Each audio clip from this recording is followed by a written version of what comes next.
Welcome back to Stories for the Future, where we explore the ideas and individuals shaping a more thoughtful, connected world. Today's episode, I think, touches on so many of the core topics of this podcast.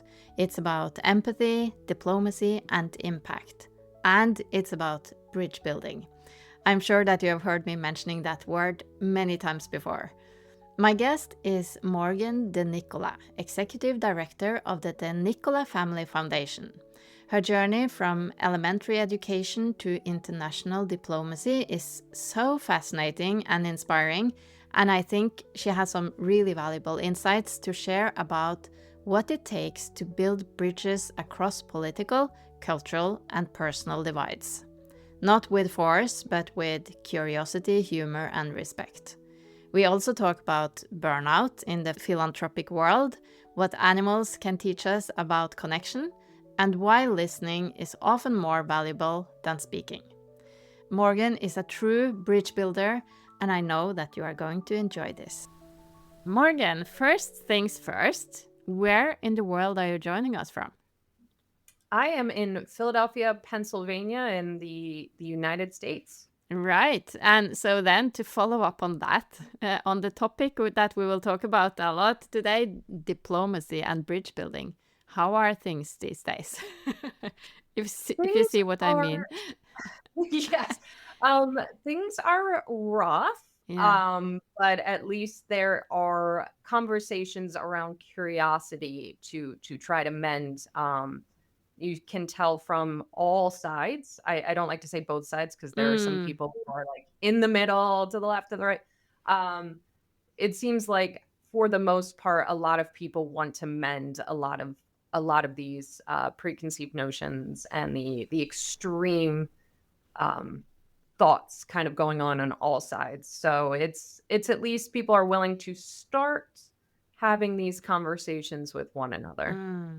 That's promising. But so we will get back to it. First, I would like to talk about this, like this fascinating background that you have, because you started in elementary education and then led to international diplomacy. So I'm very, very curious.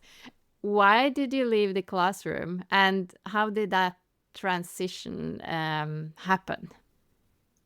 I went into the classroom actually for special education. I'm dyslexic, so there was always this conversation before people knew what dyslexia was and a lot of that as to whether or not I had a learning disability. I was slower to read, I was slower to kind of grasp these topics, but I was intelligent.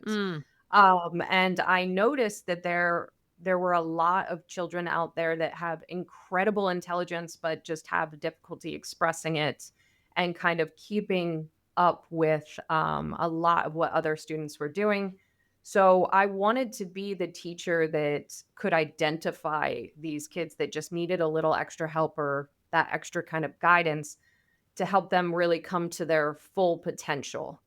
And in the process of doing that, I realized because of the way classrooms were structured and relations with parents that I was not really the best person to be in a classroom because I felt like sometimes blame kind of got put on teachers when there might have been a little bit more help that other individuals could be doing. So I felt like the stress of classrooms just wasn't quite right for me. And while I was continuing to figure out what I wanted to do, I was lucky enough to get into the world of business with my family and kind of see all the different businesses they were doing. And I realized I wasn't thrilled about business either. So I felt like I was in this really weird limbo of I want to help people, I want to help animals. I want to help kids. I want to really contribute to this world, but I had no idea how I was going to do it. And I firmly believe the universe puts you where it needs you. And I was invited through friends of my father's actually to go on a trip to Africa that actually brought members of congressional staff. To have these interesting discussions about these orphanages and villagers and the government. And I got to be kind of a fly on the wall during these conversations. And it completely changed my life from interacting with these kids who had a lot of needs, but still had so much joy and so much life, to the how delicate diplomacy can be in these conversations and this integration of different cultures. It's kind of a beautiful tap dance, and your ability to communicate and listen with one another. And I came back to the States and I just felt so moved that I knew I couldn't be in business anymore. That wasn't Mm. where I was supposed to be. I wanted to be in that world, trying to figure out how to solve a lot of these problems. And from there, I was lucky enough to have a lot of support to self educate and explore, and fell into philanthropy and diplomacy. Right. So how did you figure out that you had a like a maybe a talent for diplomacy or for bridge building? I I was in front of a lot of different people and I realized that I could connect with anyone Mm-hmm. from any walk of life. I could relate to them. I made them feel seen and heard, and I would grow with them by learning from their experiences. And so many people were coming up to me saying, "I feel comfortable talking to you. I feel comfortable being around you." And I realized I kind of had this approachability, but a very human side. I love to make jokes. I do not find myself to be superior to anybody in any way. And I just kept having more and more people wanting to work with me, and even our family foundation, that I noticed that I did just have a talent for it. And when you continue to get invited back to places and continue to get invited to different experiences, I guess that's kind of your cue that you're in the right Mm. place at the right time. But Definitely. everybody's been so kind and really kind of guide me along the way and encourage me. And every time somebody's like, "Have you ever thought of getting into politics?" I'm like, "No, I went to school to be a teacher." And they're like, "Ah, it kind of helps." Yes, yes. Exactly, and that was actually my next question that I thought about was I could you see, are there similarities between classrooms and diplomacy? Like, isn't it a lot about managing strong emotion, negotiating conflicts, building consensus among different views? Can you see ways that they're similar? Absolutely. There are so many similarities Mm, to keeping a room full of people that are incredibly different, calm, listening, mm, engaged, and kind of in a way, even as adults, I think we need to be reminded of how to make things relatable when we're trying to express certain viewpoints.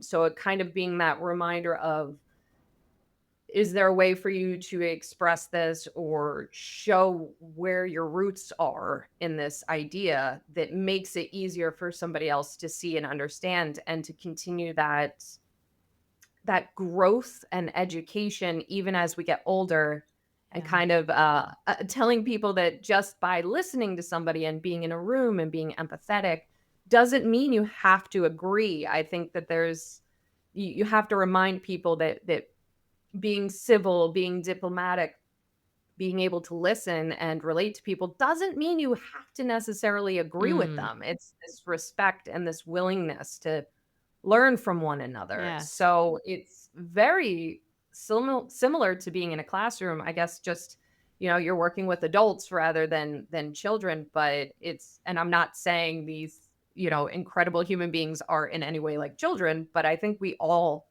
need to be reminded of certain things because we get very wrapped up in our passions. And Mm, I think we need to get sometimes somebody there that's not judging and not trying to push their ideals on anything, but mm. just to kind of remind us to really be engaged. And to do that, you need to actively listen and participate in other people's worlds. Yes, definitely. And so important these days because of all the division and polarization. So could you share a little bit about your role as executive director in the DeNicola Family Foundation, and the kind of work that you do through that foundation? Yeah. So we have our four main passions pillars. They're kind of the four things we like to focus on and build our programs out from.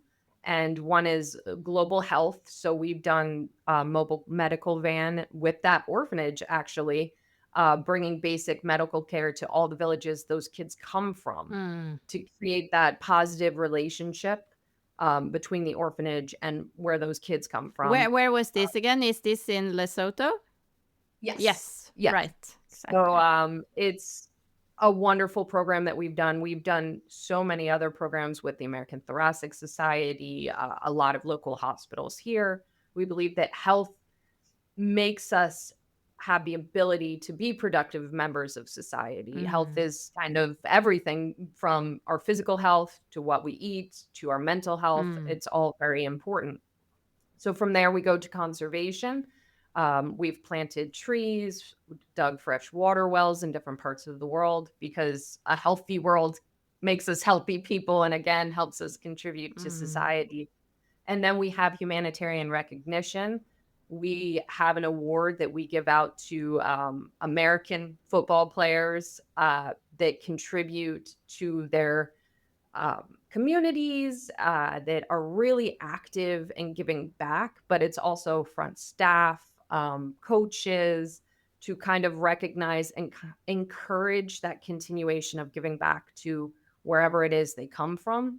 But we also started one for kids. So we are going to different schools and finding young children that already have this passion for giving back to their community and acknowledging it and giving them a little bit of money to continue their philanthropic hopes.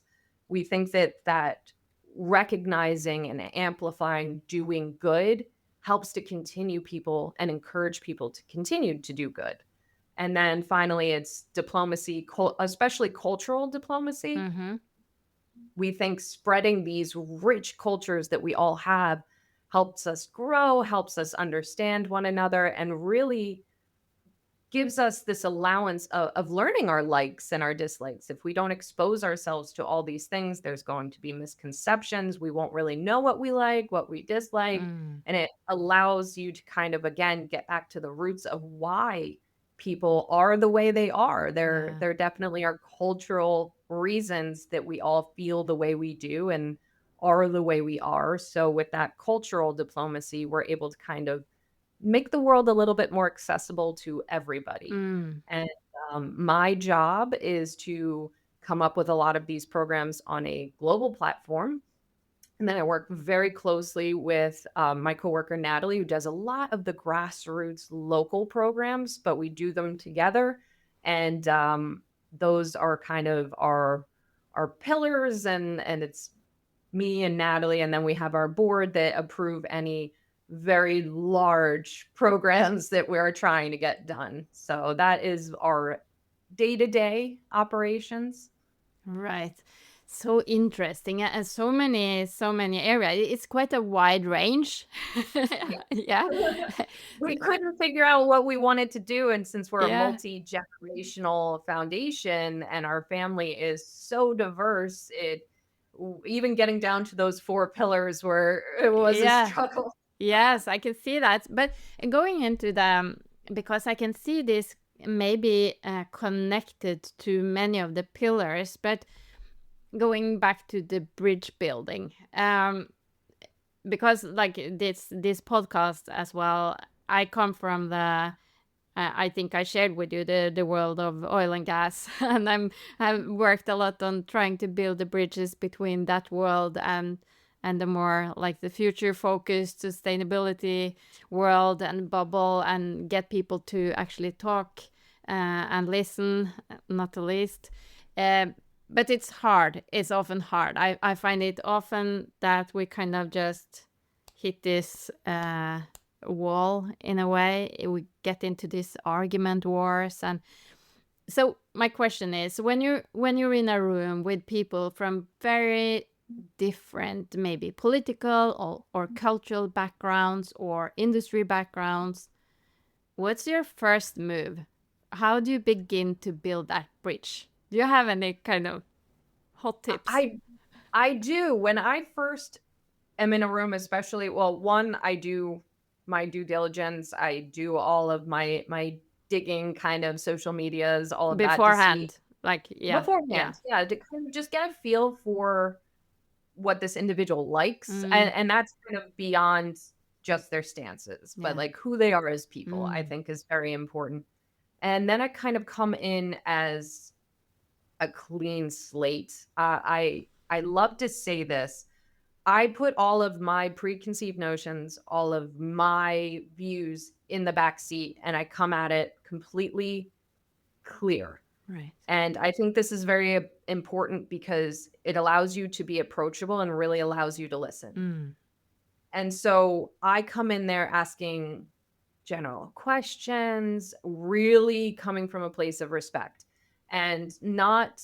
I know when you say that, a lot of people are like, well, do you shrink yourself down? No, I don't shrink myself down. I don't make myself small in a sense, but I make myself really approachable and curious. mm, And the second you come at any individual from a curious point, they open up to you. yeah. And especially if you're very, very respectful of whatever it is that they say, you'll start to kind of unfold who this person is and where they come from. This allows you to build those relationships to really start to work with one another because the more they open up to you and can see you're not somebody who's going to judge, you're not somebody that's going to push your viewpoints and your ways of living on them, they really, really make it so then they start to kind of get curious about you as well. Mm, And you can kind of start very slowly to have these respectful conversations that might be very difficult to have if you don't know a person. yeah. And but I think that whenever I come at it from a very respectful, very appropriate uh, point, people relax around me. And then I like to, once I see them relax, have a little bit of a sense of humor with them. They do like that because I don't think anybody, even in the political world, in business, in philanthropy, I don't think anybody likes to be serious all the time. It's a lot of pressure. So I also like to approach things when appropriately, throw in a joke here and there, and it makes people really relax around me. Um, so that's kind of how I initiate these conversations, and then I go off of the other person. If the other person is still apprehensive or offish, I give them their space. I think that's a big thing that we have a problem with, is we either wanna, like, crack a person open and really understand them, and we get too kind of pushy that we don't allow people to naturally feel comfortable around us, and that takes a lot of patience, and I think Mm, we need to remember that patience and that we don't really know where a person came from or, like I was saying, about their cultures.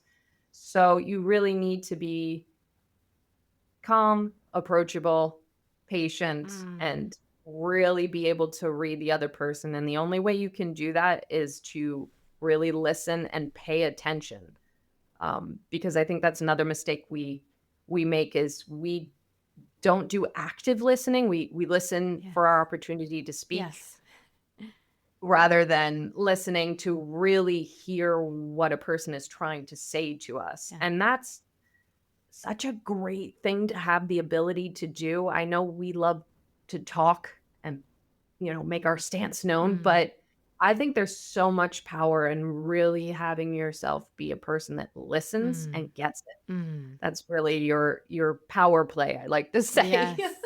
It's so true and still so difficult. That I was just Yeah. trying to imagine, let's say I'm talking to somebody who I strongly disagree with. It could be some cultural thing, gender, something which is a kind of a strong opinion I have, and maybe it's also personal, could be.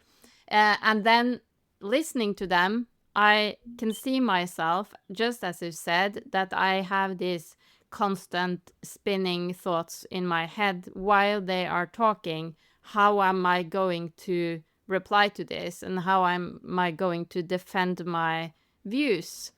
So do you see what I mean? It's Oh hard. It's yeah. Oh hard. yeah. How do you actually practice that? Well, one, I think again, it's kind of knowing your audience. Is this Mm. an individual that would be receptive for you to say your thoughts back? If this is an individual that is not there to have their thoughts changed, why would you use your energy to try to defend your thoughts? That's not a person that's already interested in hearing what your thoughts and your perspectives are. So it's kind of like that would be a waste in a sense of your passion, a Mm. waste of your energy, and that person isn't going to change, especially if you go at them. I find that people that really change, you have this opportunity to be this example. Um, I'll. It is Pride Month here in the States, so I'll go from this perspective. I Mm. work with um a group called the Papal Foundation. Mm-hmm. They're awesome group of people, but they work with the Pope. Right. I am married to a married woman. I do not hide the fact that I'm gay. I have Mm. no shame in it. And that was a very difficult point, where you're Yeah. like, I want to work with this group because this group does great work. Yes. They do help a lot of people. And I get that some of these individuals, not all, some of these individuals do not like the way I live my life. But there were so many other ones that didn't care and Mm. respected me and really just had no problem with it. And I just came at to these events very open to them and just very loving and not trying to say, hey, like, why don't you do this with the Mm. gay community, and kind of coming at it very abrasive, but more like, okay, you know what, that is your belief structure and I respect that is your belief structure, and I'm not here to try to change that at all. Mm. I'm here to try to do something really good with you that has nothing to do with the way that I live my life. And having it be so personal, but having that control of myself made me again more approachable to a lot of the individuals in that room. Mm. They felt very comfortable being around me, realized I'm not going to sit here and push my thoughts and perspectives on them. And in response, none of them did it to me. Right. Nobody said anything to me in a way that like I would feel offended, or even if they did, you have to remember what your mission is. And I think that's the most important thing, especially being like, if you want to effectively have change in philanthropy or in diplomacy, remember what your mission is. Mm. And my mission wasn't to try to get them to be cool with gay marriage. Mm. No, my mission was to find out if I could help them build schools, if I could help them get food to vulnerable areas, and again, clean water and things that go so beyond me. It goes for the world. It's a Mm. collective want of some betterment. And I think that gets to be when you can focus on what your mission is, and you know your audience, and you know you're not there for that specifically. I can conserve my energy. I can still be myself. I'm not hiding anything. I didn't Mm. hide anything. But I kept my calm and my cool and my focus on what my mission was. And that actually built these beautiful relationships that I still have with a lot of members of that group. And I am still willing to work with them. We still do work with them. My father sits on the board, which I also see that as being very confusing because my dad fully supports me being married to my wife. Mm. I think life is a lot more complicated than we like to oversimplify it. Yes. We don't really give people an opportunity to really go through the depths of how they might feel about a specific topic. It's a really good example, and it got me thinking about this thing that I struggle a little bit with, and that is when when you have it could be, for example, it could be a country actually, but it could also be a company or a board or a foundation or something, which does, in all, they do a lot of things that you think is great and you want to work them. Exactly what you said. But for many people, then it would be that, okay, they have one member who is like, have this very opinions or bad behavior or anything, or looking at the country again, then they do something which is really bad. And then you go to boycott, like, or cancel. And sometimes when it comes to bridge building, I think that is really not helping us. But it's also very, it's a very how can I put it, like accepted or maybe even preferred way of acting. Like, they do something bad, okay, we boycott them, despite the other things they do which are good. Yeah, it's people, I think, need to be reminded that we all grow, we all evolve. We've all said or done things that we can look back at and be like, oh my, I really wish I didn't say that. I really wish I didn't do that. I'm not that same person. Mm. We need to remind each other. I like to say the elasticity of growth. We have to give everybody a little grace and space and a little bit of an opportunity to grow, realize mistakes. I think we need to focus on what it is we are doing as people and not so much what other people are doing. Mm. And I like to I love philosophy. I love sociology, and to me a lot of people like to pull out their soapbox of morality, right? This is my moral compass and it is better than all other moral compasses. Everybody should be this way. And I think we forget that morals, it's kind of like a math equation, right? Morals depend on the time and history, where you're located on the planet, and your personal experience. That's where your morals come from. Everything else, you could even live in the same household as somebody and have different morals because you had different experiences. So I think we need to remind people that our moral compasses also are an ever-changing thing. I know there are certain things that are staples, that we will forever have, but a lot of other things will change. Things you say now, 5 or 10 years from now, might be considered incredibly Yes, inappropriate. yeah. We've seen this, we've Yes, done many this. examples of that. Yeah. Many. And I think we need to remind ourselves that we're at a particular place in time. Things are going to change. Your experiences are going to change. Every human being that you interact with, you have this ability to change with. Mm. And that's kind of beautiful. And we need to allow ourselves to do that, but also allow other people to do that and realize we are a fallible species. We very much are. And we need to give everybody an opportunity to grow and to realize this on their own, because you pointing it out doesn't necessarily help anything. I think Mm. we all need to turn a little bit more inward and see what we're doing, and have more self-control of the way we respond, don't react to Mm. situations. And I think that's really where it comes in, that self-control, that knowledge of change, and just a willingness to have a little bit. We always say that we're very empathetic, but like, really, are you? Yeah.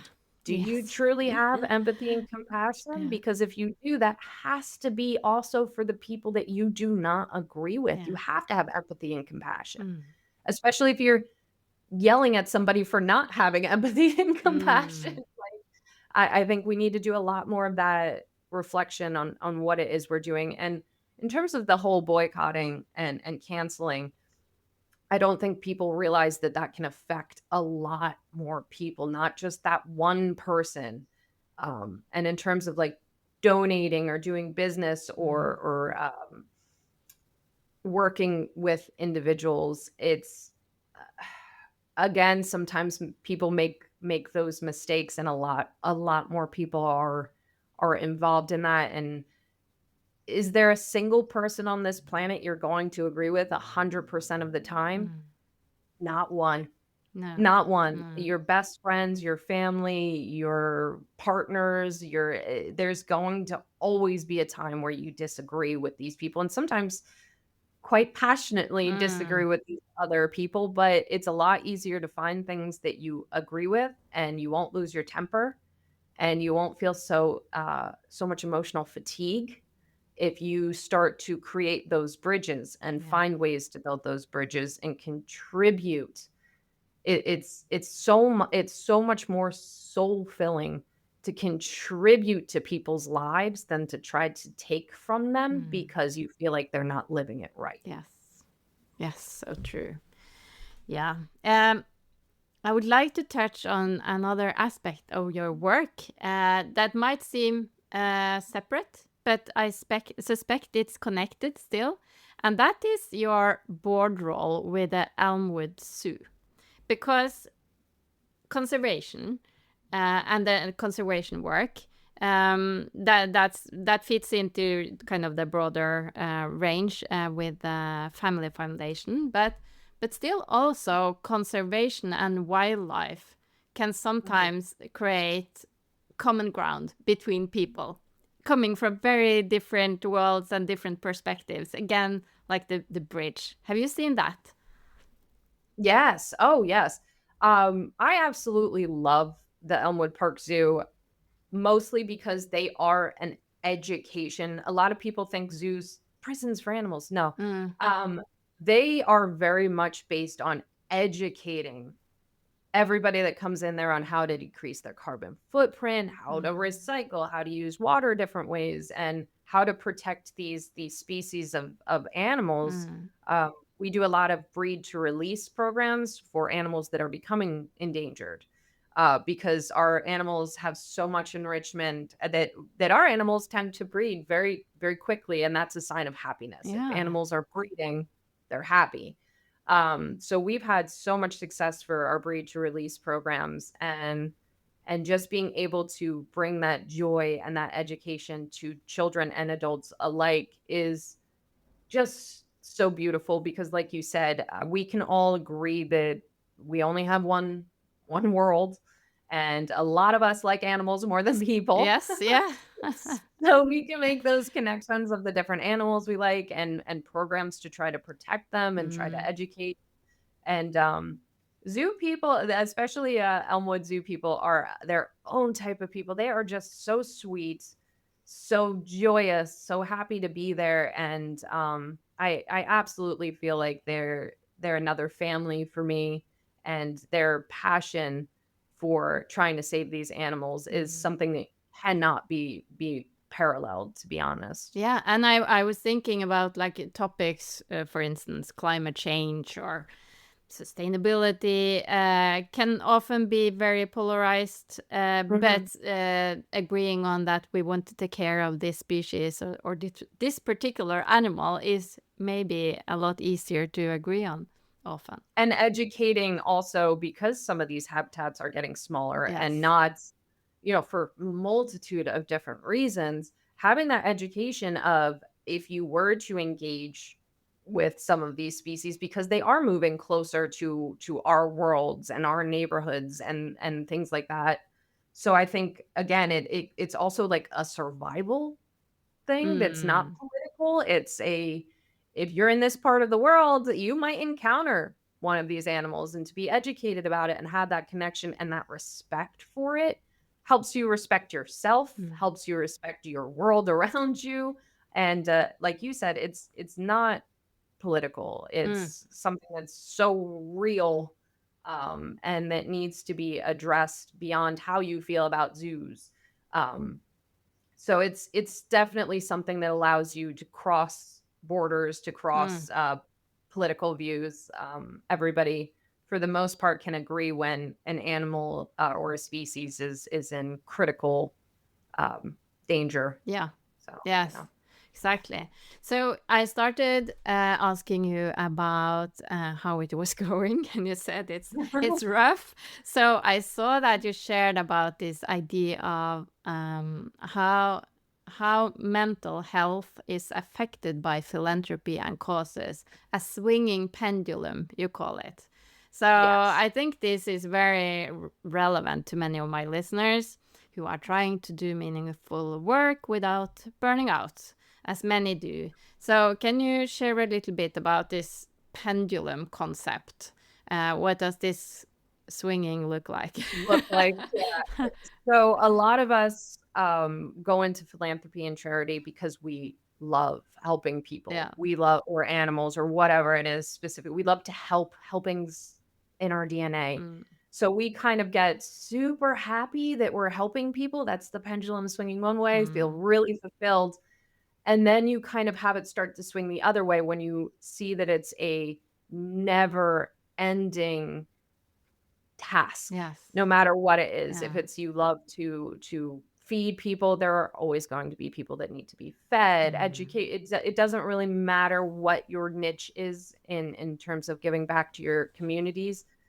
There gets to a point that you start to burn out. mm, Everybody does. It happens because you feel like with every program you do or every problem you solve, there is another one right there. mm, So it can potentially lead to some severe depression, some feelings of hopelessness, and sometimes imposter syndrome, and all of these different feelings that can put you in a very dark place and then make it so you no longer feel the joy and the pleasure that you had gotten from helping people. So my conversations on that is to learn our own self-awareness of when that pendulum swings, know that it can swing back with mm, proper self-care and really kind of getting back to your roots and disconnecting when you need to, and reminding yourselves that uh, this world it's a marathon, right? It's long. It's putting one foot in front of the other and reminding yourself of your little victories. Because I think, again, when we finish one program, go to the next program, go to the next program, we forget those little smiles that we put on people's faces, mm, those little victories that really are the ones that matter. Because I think that we always say we want to change the world, right? Like, I mm, want to change the world, I want to change the world. The world doesn't change as a whole. You change the world for one person. And I think that's what we forget when we get to that burnout state is you got to get back to just wanting to change the way one person views the world and not change the world as a whole, because that's kind of an mm, impossible thing to do. Um, but I think that in doing that, you need to know how you feel. You need to have that self-awareness and that honesty with yourself. And when you feel yourself slipping, you need to know the things that work for you. For me, my dogs, I have a zoo at home. I have dogs and cats and all kinds of things. And sometimes my friends will be like, "You just disappeared for 2 weeks." right. And I'd be like, "Yeah, I needed to. I needed to." And I'm just with my animals, and kind of laughing with them and crying when you need to cry. But I also love baking and cooking because it gives my brain a rest. I think that's another thing we need to do is sometimes turn off the news, turn off our phones, get off social media, reconnect with people or nature if you're into hikes, and kind of get back to those little things that start to recharge our battery Mm, to allow that pendulum to kind of get back up there, mm, so we can go back to doing what we love to do, and that's contributing to the world. But again, it's that trial and error of knowing yourself, being honest with yourself. And when you get to a certain point, don't have any shame in asking for help. yeah. I know that it's still a very taboo thing to say, like, I'm in a bad place. Everything's doom and gloom and not I'm not okay. Mm, Really okay to not be okay, but you need to ask for help and you need to know when you need to ask for help, and that's perfectly okay. mm, I have my moments where I will get on my cell phone and I will text my therapist and be like, "Yeah, not okay." and need a hand, and I have specific groups of friends that help me through different points. But it took a long time to build your network and to know yourself and know those things that help. So I really encourage people in the world that deal with a lot of difficult situations that seem endless to really get your game plan in place and know that you might have those downswings. You more than likely will. Sun always comes out, things get better. Just know what you need to do to notice those things again. Mm. I had another guest who said something I thought was quite insightful, and that was when you have this feeling or starting to kind of hit the wall in a way that he was advised to, yeah, now you have to implement the self-care.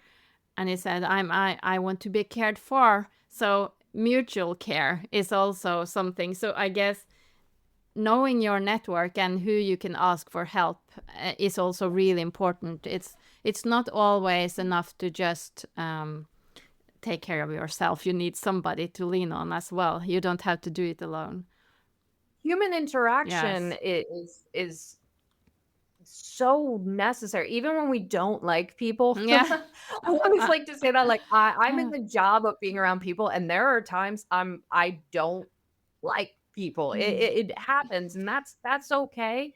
But having those people that you do enjoy being around in those more touchy instances, you need that, and that's really really a good thing because that connectivity to one another reminds us of what it is we are fighting for.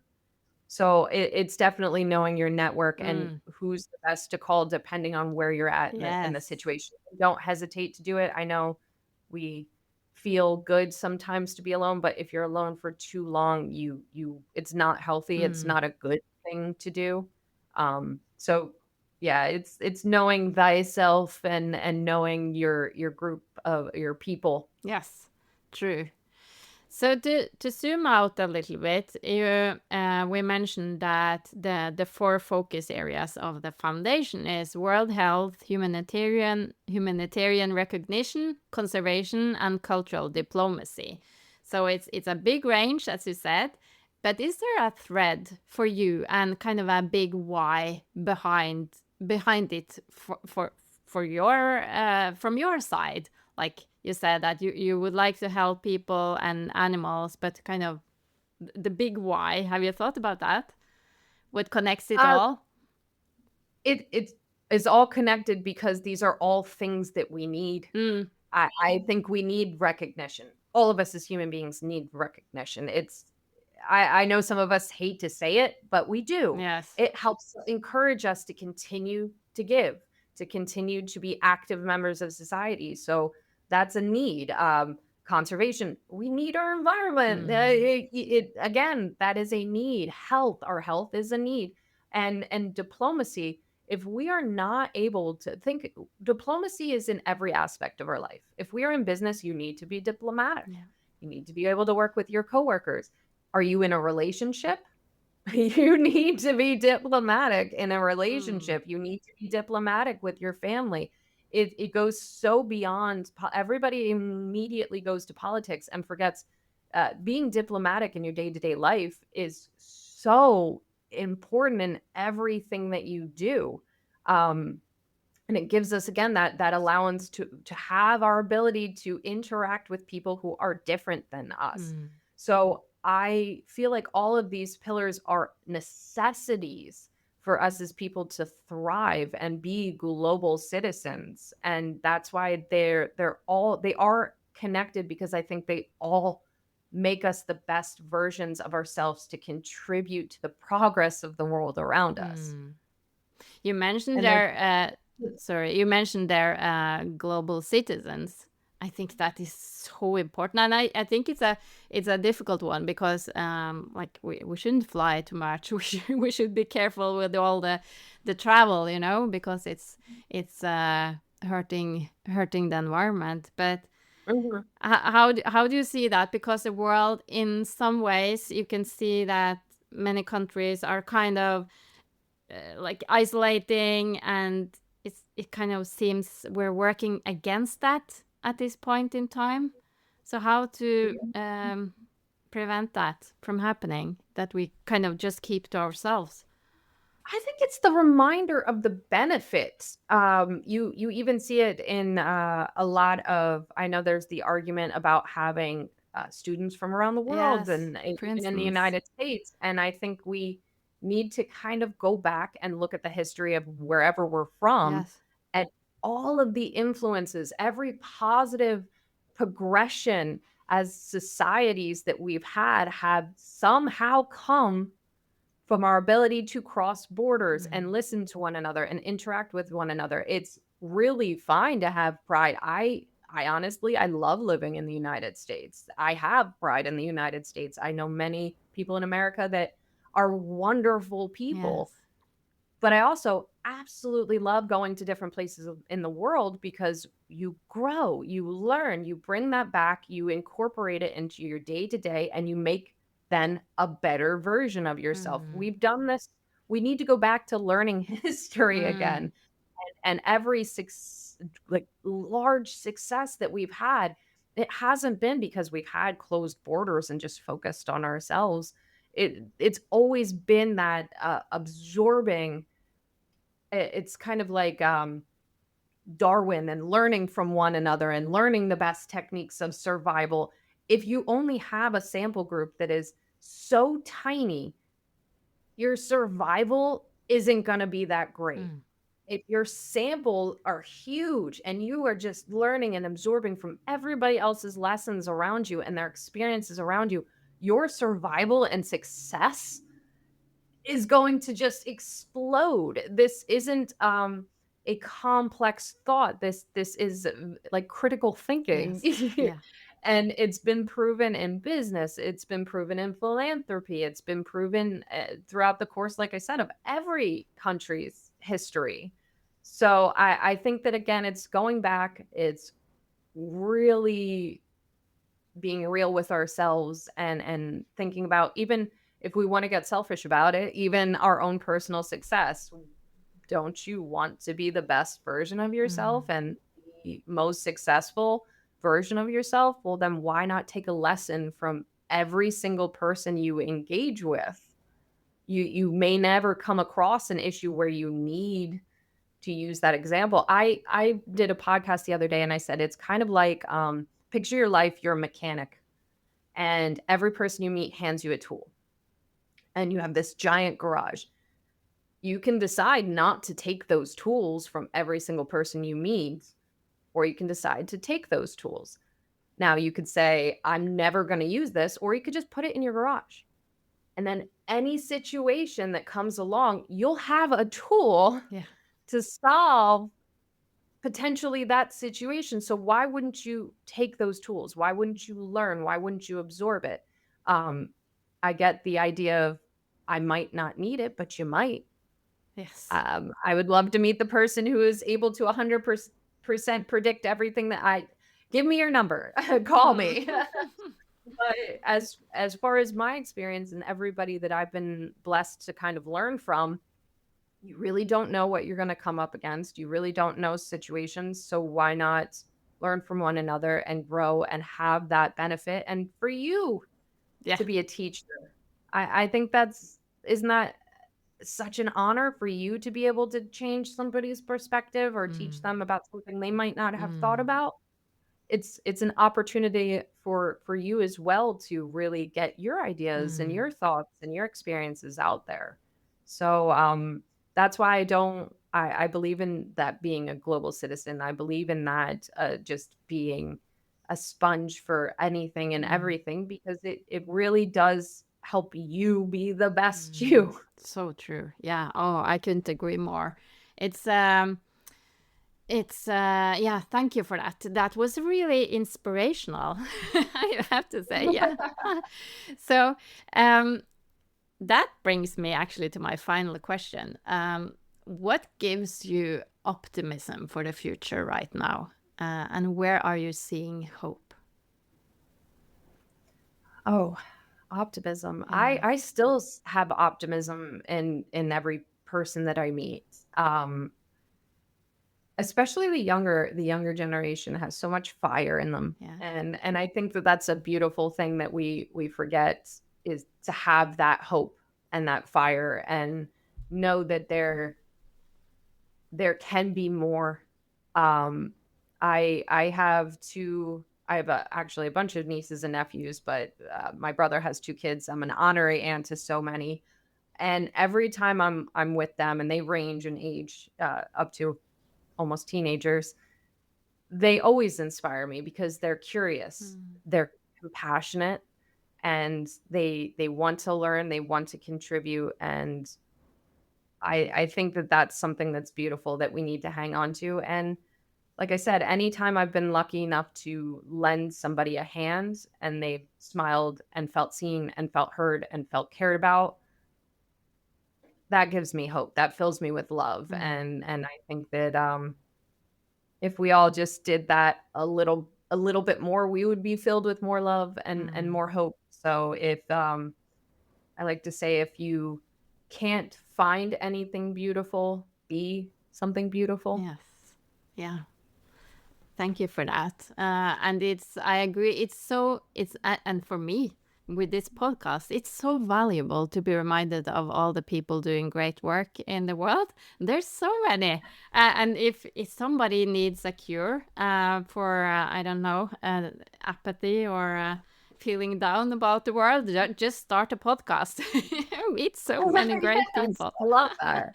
Yeah, there's so many great people, and thank you for doing what you do, because you give them a platform to have a voice to inspire people Yeah. who are searching for that. Yeah, So thank you. yeah, that's my aim. So yeah, hopefully I do that. So perfect. I'll include links for where can people find your work and what you do, and if they want to connect with you. So I can include them in the show notes as well. But where? Yeah, my family foundation, DeNicolaFamilyFoundation.org. I will give you the link to that, and Yeah, I'm on all social media, all and of know them. that it I Wow. am. I'm on Facebook, Instagram. I now got convinced to be on TikTok, but just so you know, it's not always professional. It's my personal life too. So expect a lot of pictures of my dogs and me cooking and doing normal human things. That's great. Yes, perfect. I'll include everything. So thank you so much for this conversation. And you've given us a lot to think about, I think, and especially around the topic of diplomacy and bridge building. I actually, you made me want to go into diplomacy. Really interesting topic.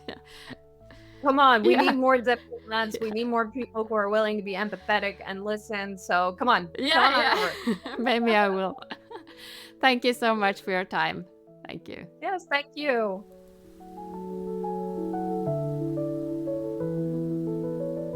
That's it for today's episode. And what a great lesson in diplomacy, empathy, and human connection from Morgan. If there's one thing to take away, I think it's this: bridge building doesn't require agreement. It requires curiosity and the willingness to listen without needing to win. You can learn more about Morgan's work through the DeNicola Family Foundation and the Elmwood Park Zoo, both doing powerful work to improve lives and preserve our world. All the links to that and to all of Morgan's social media channels are in the show notes. If this conversation resonated with you, please consider sharing it with someone who might benefit from listening to it too. And as always, thank you for listening and for being part of this mission to connect more dots in a divided world. You can find more about the podcast and my work at storiesforthefuture.com and on my Substack vklavenes.substack.com. Until next time, keep building those bridges.